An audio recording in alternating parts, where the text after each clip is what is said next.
Todo operador do direito no Brasil, seja do Ministério Público, da Polícia, juiz ou até o advogado, teve sua formação jurídica e nas faculdades voltada para o enfrentamento, para o processamento do crime comum, do crime individual, daquele crime que deixa vestígio, que deixa um corpo de delito.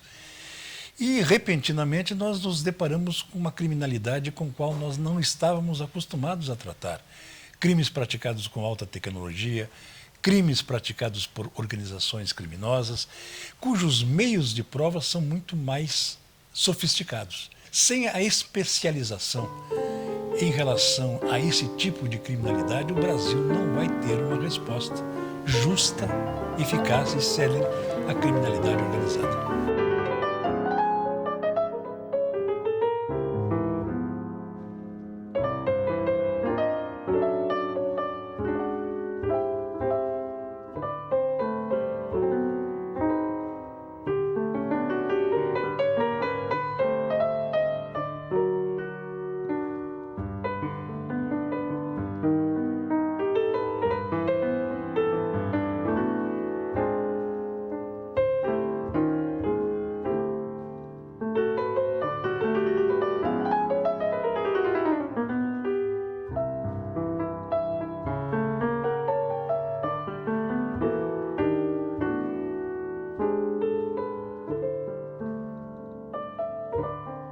É com muita honra que o Contraponto recebe o ministro do Superior Tribunal de Justiça, Gilson Dipp, o mais estudioso e combatente na luta contra a lavagem de dinheiro. É uma honra, ministro. É uma honra para mim. Quero cumprimentar os telespectadores do Contraponto, a ti em especial, Cacilda, e dizer que esse contato com o público é muito importante para nós, magistrados, que muitas vezes não temos essa oportunidade de dialogar e enfrentar algumas questões que a curiosidade do público em geral sempre está presente. Ministro, por que é tão fácil lavar dinheiro no Brasil? Culpa de quem? Do sistema financeiro? Eu diria que não é mais tão fácil lavar dinheiro no Brasil. O Brasil hoje tem talvez uma das estruturas mais modernas do mundo no combate à lavagem de dinheiro. Nós temos varas especializadas federais em 23 capitais, em algumas cidades do interior. A especialização do Ministério Público e da Polícia, principalmente da Polícia Federal, é uma realidade. Há uma legislação muito bem feita e mecanismos de controle pelo Banco Central, pela Receita Federal, pelo COAF, que é o nosso órgão de inteligência. E hoje o Brasil é uma referência na América do Sul, talvez na América Latina, no combate e na prevenção à lavagem de dinheiro. Bem, o senhor me permite dizer, o senhor é o pai da ideia de criar essas varas especializadas. Muito bem, uma pergunta. As varas especializadas têm sido um bom antídoto? É impressionante o crescente número de ações e inquéritos policiais, praticamente eram inexistentes antes de 2003, e o aumento considerável de indiciados e réus em processo de lavagem de dinheiro. Formou-se no Brasil uma cultura antes inexistente, tanto no Judiciário como no Ministério Público e na Polícia, que o crime de lavagem de dinheiro é um crime complexo, é um crime praticado, via de regra, com tecnologia, é transnacional e que os instrumentos de combate, de prevenção, de inteligência e de julgamento eram uma coisa nova para nós. Hoje nós temos uma cultura de julgar, e o juiz, eu sou muito franco com os juízes das varas, o juiz não combate a lavagem de dinheiro. O juiz tem a obrigação, isso sim, é de julgar em tempo rápido, eficaz e justo. A juiz tem a obrigação, isso sim, é de julgar em tempo rápido, eficaz e justo, absolvendo ou condenando. Então, essas varas foram fundamentais para que o Brasil se consolidasse como dos países melhor aparelhados para julgar e processar esses crimes. Tanto que o Grupo Internacional de Ação Financeira em Paris, que combate a lavagem de dinheiro, referiu como um dos pontos positivos do Brasil exatamente a criação dessas varas especializadas. Muito bem. Diante de tudo isso, elas estão sendo ampliadas? Elas tiveram a sua competência ampliada, atendendo uma recomendação do Conselho Nacional de Justiça e do Conselho da Justiça Federal, para julgar, além dos crimes de lavagem de dinheiro e crimes contra o sistema financeiro nacional, julgar também crimes praticados por organizações criminosas. O conceito de crime organizado não está na nossa legislação, em nenhum diploma legal. Sim. E o Brasil adotou como conceito de crime organizado aquele da Convenção de Palermo, a Convenção da ONU contra o crime organizado, que o Brasil é signatário e que, pela emenda constitucional 45, todas as convenções internacionais que o Brasil é signatário e que foi internalizado no nosso sistema, ou seja, aprovado pelo Congresso Nacional e promulgado pelo Presidente da República através de decreto, tem força de lei ordinária. Agora, no âmbito estadual, existe alguma coisa nesse sentido, ministro? A Justiça Estadual também está sensibilizada para o problema do crime organizado e crimes praticados por organizações criminosas. Recentemente eu estive a convite do Colégio de Presidentes dos Tribunais de Justiça dos Estados, no encontro no Rio de Janeiro, e convidado exatamente para apresentar essa proposta, mais ou menos delinear o funcionamento, e o Conselho aprovou por unanimidade a recomendação aos tribunais de justiça para criarem essas varas. Beleza. O Tribunal de Justiça de Goiás, por decreto judiciário, talvez tenha sido pioneiro agora no final de janeiro deste ano. Uma boa notícia, ministro. Boa notícia porque o Brasil se ressente de mecanismos mais eficientes no trato da criminalidade organizada. Nós temos leis, não precisamos endurecer leis, não precisamos aumentar penas, não precisamos aumentar a maioridade penal. O que nós temos sim é que aplicar as leis já existentes e não apenas em momentos de comoção social, como ocorrem vez por outra a cada crime praticado, que sensibilize a opinião pública e certamente começa aí sim a sensibilizar o parlamento, a polícia e até mesmo o judiciário.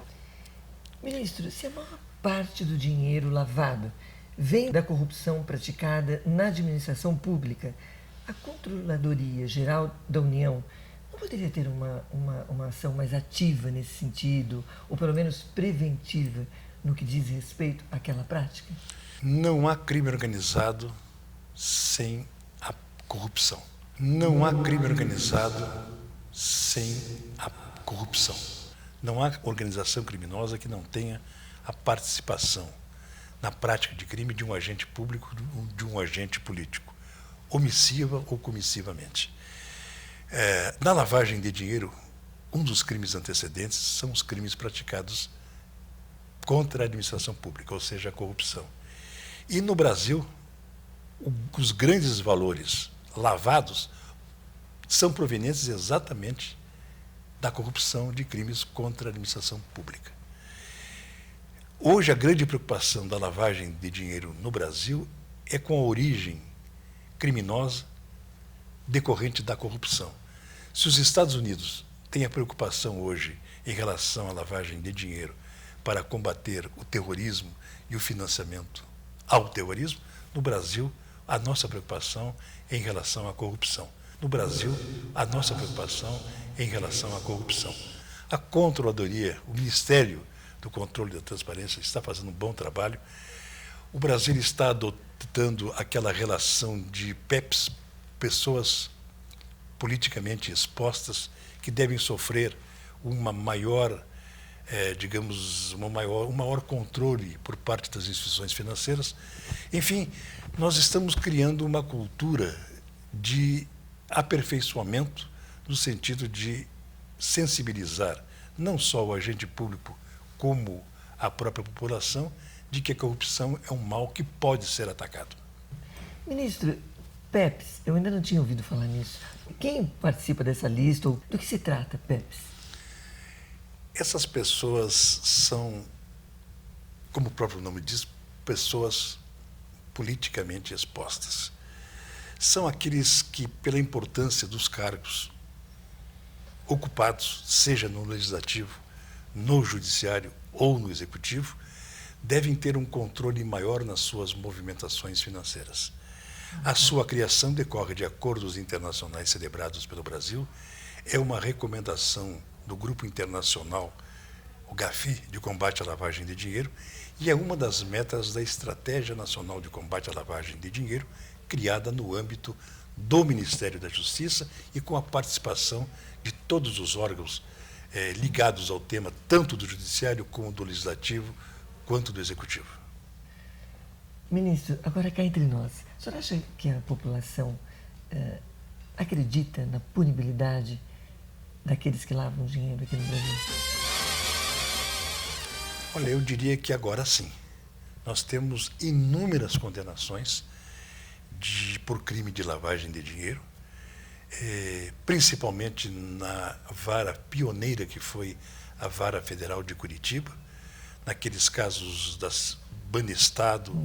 Nós temos inúmeras condenações e a população, até pela divulgação do tipo penal de lavagem de dinheiro, começou a acreditar não só nos mecanismos de prevenção, de combate, como também na verificação de que a impunidade nesse aspecto está diminuindo sensivelmente, pela integração de todos os órgãos públicos envolvidos no combate, na investigação, na inteligência, na persecução penal e no processamento e julgamento desses crimes. A infiltração de um agente policial em organização criminosa como estratégia, o senhor acha que resolve em parte? Olha,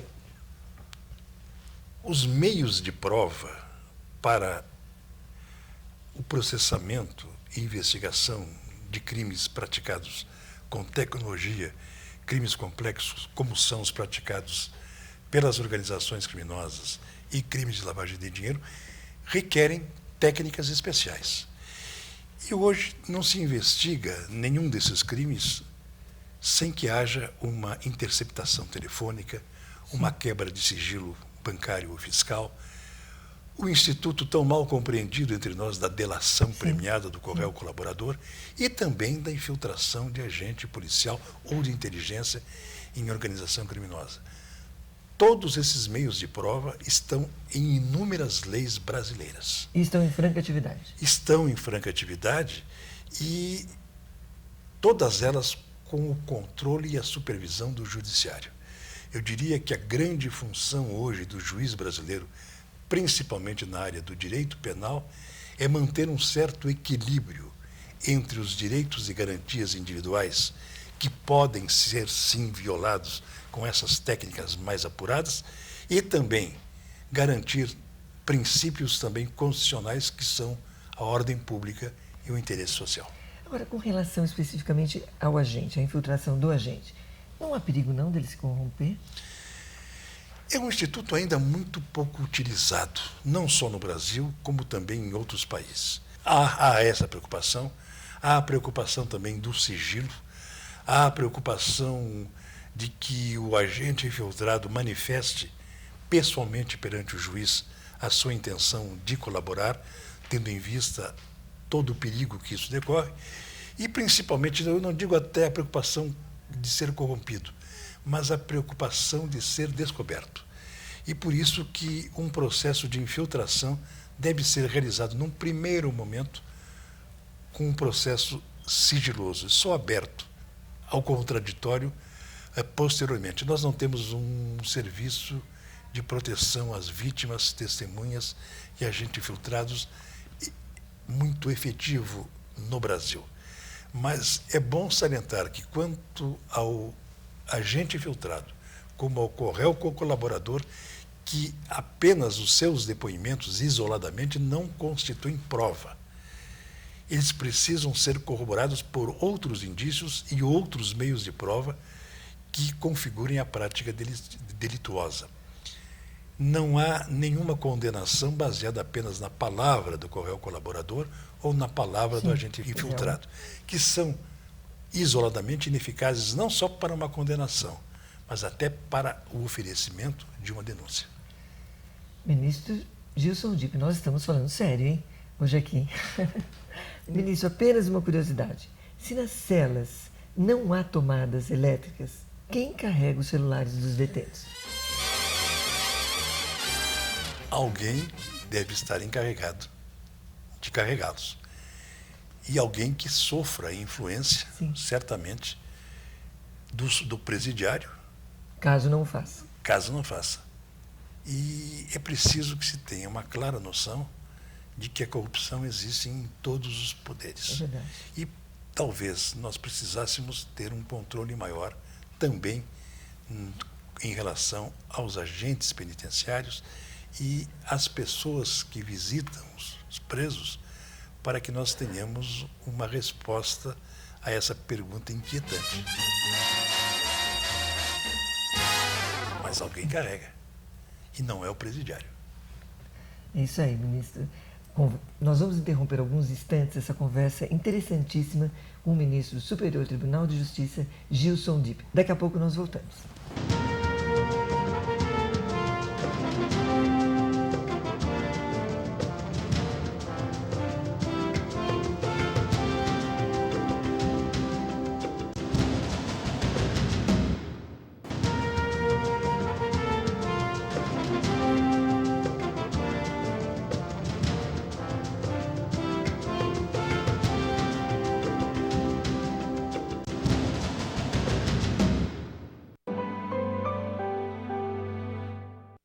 De volta com o ministro Gilson Dipp, do Superior Tribunal de Justiça.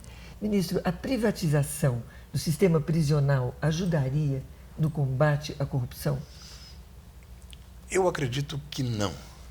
Eu acho que o sistema prisional ainda deve ser um monopólio do Estado. O que nós precisamos é aperfeiçoar os nossos presídios, é dar oportunidade do aperfeiçoamento dos agentes penitenciários, é remunerá-los melhor, e estabelecimentos que tenham pelo menos o mínimo de condições de receber um preso, por pior que ele seja. Nós temos agora um exemplo da criação dos presídios federais para presos de alta periculosidade. Foram inaugurados 2 presídios, um em Catanduvas, no Paraná, e outro em Campo Grande. E com uma conotação muito diferente. Esses presídios, a execução da pena desses presidiários fica na competência do juiz federal responsável pelo prejuízo. Antigamente, toda a execução de pena era feita pelo juiz estadual. Hoje, como o presídio é federal, essa competência é transferida. E esses presídios, até numa outra oportunidade, gostaria muito de relatar, é uma experiência nova no Brasil, com uma tecnologia importante e que está criando uma perplexidade em todos os segmentos, digamos, da polícia, do Ministério Público e do próprio judiciário, porque a internação ou transferência de um preso para um presídio dessa natureza requer circunstâncias e caracteres todos especiais. Por exemplo? Que ter um pedido do juiz estadual para que o preso seja transferido, movido ou pelo próprio preso na sua segurança, ou pelo administrador penitenciário, ou pelo próprio Ministério Público. Tem que ser comprovado de que esta transferência é necessária pelo envolvimento do preso em motins ou rebeliões. Há que se ter uma concordância do juiz federal, analisando todas essas circunstâncias, e a internação num presídio não pode ultrapassar 360 dias, ou seja, 1 ano. Quando então ele será devolvido ao presídio ou ao juiz da execução da pena de origem. É uma experiência nova no Brasil. E por que não pode ultrapassar? Pela rigidez? Pela rigidez. Poderá excepcionalmente ser prorrogado por mais 1 ano, desde que devidamente justificado. Sei que há um temor muito grande do presidiário, do preso, há um certo temor do próprio sistema prisional em autorizar ou requerer essa transferência, porque, na verdade, ninguém quer ir para lá. E isto poderia, esse pedido poderia causar transtornos no sistema penitenciário de onde o preso é egresso. Isso quer dizer o quê, ministro? Um indivíduo como Fernandinho Beiramar só pode ficar nesse presídio no máximo 2 anos? Exatamente. 1 ano, prorrogável por mais 1 ano, desde que o pedido seja devidamente fundamentado pelo juiz estadual ou por quem requer e devidamente examinado pelo juiz federal. Não há exceção. Bem, mudemos um pouco de assunto agora, indo mais além. Mas conte para nós, o que é que o senhor sente, né, quando um bom advogado defende brilhantemente, com sucesso, alguém que o senhor, na sua consciência de juiz, considera um delinquente? É um dever do advogado defender brilhantemente, honestamente e competentemente. Eu fico satisfeito, como juiz, de que aquela pessoa que vai ser condenada ou absolvida teve uma defesa decente, eficiente e justa. Ministro, assistindo esses crimes bárbaros que ultimamente vêm acontecendo, inclusive envolvendo requintes de crueldade com relação às crianças e tudo, se o senhor pudesse, o senhor acrescentaria alguma nova regra punitiva à Constituição? Não, não. Eu acho que a única modificação na legislação ordinária, no meu modo de ver, seria aumentar um pouco o tempo para a progressão da pena, do regime, para aqueles que cometem crimes verdadeiramente hediondos. De resto, nós temos talvez que aperfeiçoar, sim, o processo penal, que é de 41, e o Código Penal, criando algum tipo penal em relação, por exemplo, aos crimes cibernéticos, que se está, digamos, tipificando com algumas figuras já conhecidas do Código Penal. Mas a sofisticação diária desses crimes vão obrigar ao legislador a criar um tipo penal mais adequado à realidade e à modernidade desses crimes. Muito bem, ministro. Vamos relaxar um pouco agora. Vamos ao ministro Dipp, considerado um dos juízes mais atentos do Superior Tribunal de Justiça. O que mais irrita ao chefe de família? O barulho da vizinhança, as contas de luz, a comida ruim, o cheiro de charuto ou a derrota do seu Internacional? Confesse. Olha, de todos esses itens, quase nenhum me irrita, com exceção da derrota eventual, Não. ainda bem que isso é muito raro, do Internacional. Até eu ia complementar aqui, até porque o Internacional quase nunca perde, né? Exatamente, exatamente. E é o campeão do mundo de maneira justa, né? Vamos deixar o Internacional para um outro capítulo, tá bem assim? Perfeito. Mas, ministro, mas ainda assim, o senhor é fanático por futebol. Assiste a quase todos os jogos dos campeonatos europeus. Aliás, um fiel torcedor do Internacional, como todos puderam conferir aqui. Mas o senhor saberia explicar qual o verdadeiro fetiche do futebol? Eu acho que o futebol, e outros têm dito isso, e eu concordo, ele é uma espécie de ancoradouro de todas as expectativas e frustrações, principalmente de torcedores de países subdesenvolvidos ou pouco desenvolvidos como o Brasil. Mas não é só isso. A gente vê na Inglaterra, no Reino Unido, país altamente desenvolvido, os estádios completamente lotados. Eu acho que o futebol é uma coisa inexplicável, porque fascina todos aqueles que não só praticam, mas que assistem futebol. Ministro, infelizmente, nosso tempo acabou. Mas eu gostaria de agradecer. O Contraponto agradece a sua participação e lhe deseja muito sucesso nessa sua luta contra a corrupção. Realmente muito sucesso. Obrigada. Muito obrigado e parabéns pelo programa. E quanto a você, semana que vem tem mais. Não se esqueça. Eu fui advogado 20 anos e quando criaram os tribunais regionais federais, em decorrência da Constituição de 88, a composição era toda a ala de juízes de primeiro grau, Ministério Público de primeiro grau e advogados que estavam entrando na magistratura. O tribunal estava sendo instalado, não havia regimento interno, não havia nada. E adentra o primeiro habeas corpus no tribunal. E foi aquela correria, ninguém queria ser o relator ou decidir esse habeas corpus. Todos nós fugimos e, segundo consta, alguns juízes se esconderam, inclusive, embaixo da mesa.